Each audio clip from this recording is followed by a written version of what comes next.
बड़ी खबर के साथ शुरुआत करेंगे। दाऊद इब्राहिम और उसकी डी कंपनी की घेराबंदी की पूरी तैयारी हो गई है।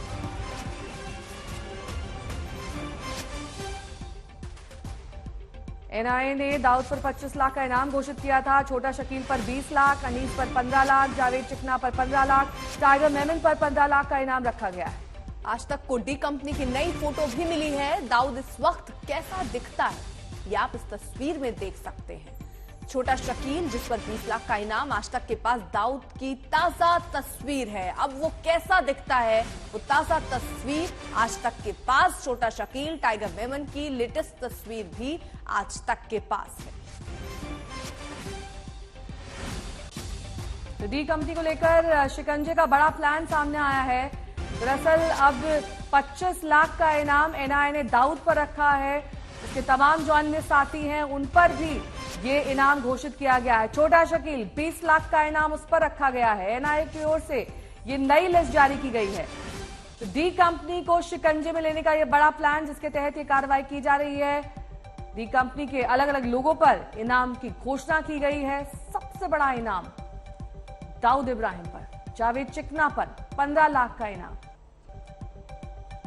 नई तस्वीर भी जारी की गई है एनआईए की ओर से। ये एनआईए की वो कॉपी हम आपको दिखा रहे हैं टेलीविजन स्क्रीन पर, जिसमें डी कंपनी के तमाम अहम लोग उनकी फोटोग्राफ के साथ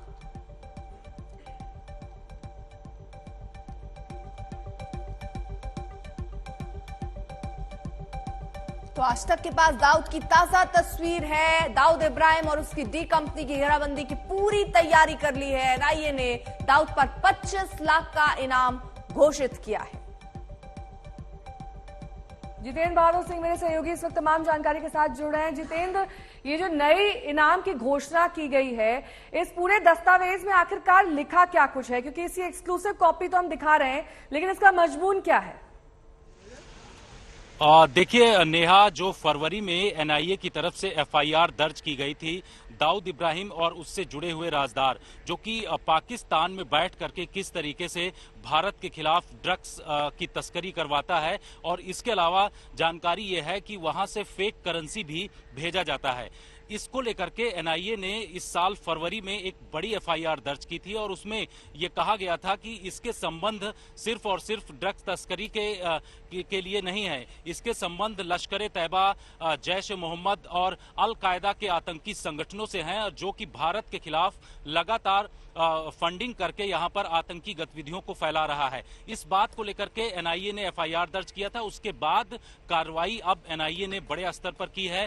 दाऊद इब्राहिम, जो कि पाकिस्तान के कराची में इस वक्त मौजूद है, उसके खिलाफ 25 लाख रुपए का इनाम एनआईए की तरफ से घोषित किया गया है। साथ ही इससे जुड़े हुए 4 राजदार जो हैं उनके खिलाफ भी एनआईए ने जो इनाम है वो घोषित किया है। आज तक के पास जो लिस्ट मौजूद है उसके मुताबिक छोटा शकील पर 20 लाख रुपए का इनाम घोषित किया गया है। अनीस इब्राहिम पर 15 लाख, टाइगर मेमन पर 15 लाख रुपए और जावेद चिकना, जो कि सबसे खास आदमी है दाऊद इब्राहिम का, उसके खिलाफ भी 15 लाख रुपए का इनाम घोषित एनआईए की तरफ से किया गया है।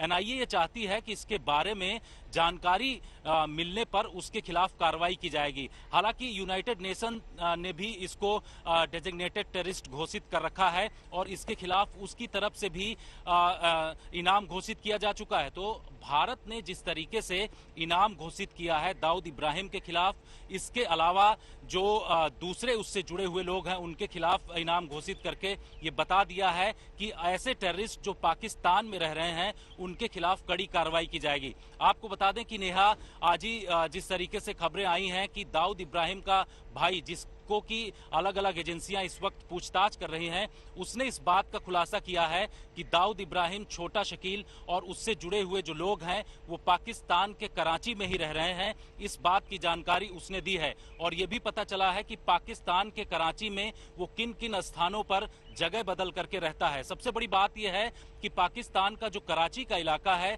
जहां पर ये रहता है उसको पूरा डिफेंस एरिया बोला जाता है और वहां पर जो पाकिस्तान की खुफिया एजेंसी आईएसआई, उसके कहने पर उसको सुरक्षा दी गई है और वहां पर सुरक्षित स्थान पर रह रहा है। हालांकि भारत जब भी इस एड्रेसेस के बारे में पाकिस्तान को जानकारी देता है तो उसकी तरफ से उसको अस्वीकार कर दिया जाता है। तो अब जबकि एनआईए ने इस पर 25 लाख रुपए की घोषणा की है तो सूचना कहीं ना कहीं से इसके बारे में जल्द ही पहुंचेगी। तो ये दो तस्वीरें इस बीच महत्वपूर्ण तस्वीरें। दाऊद पर 25 लाख का इनाम जो कि घोषित किया गया। डी कंपनी की लेटेस्ट तस्वीर भी हम आपके सामने रख रहे हैं।